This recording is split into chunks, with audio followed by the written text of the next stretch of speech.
हाँ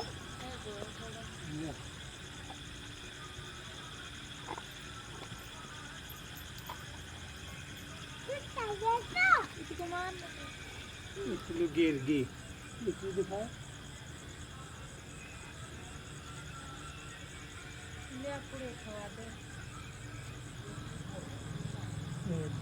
यही लोग देख के शंकर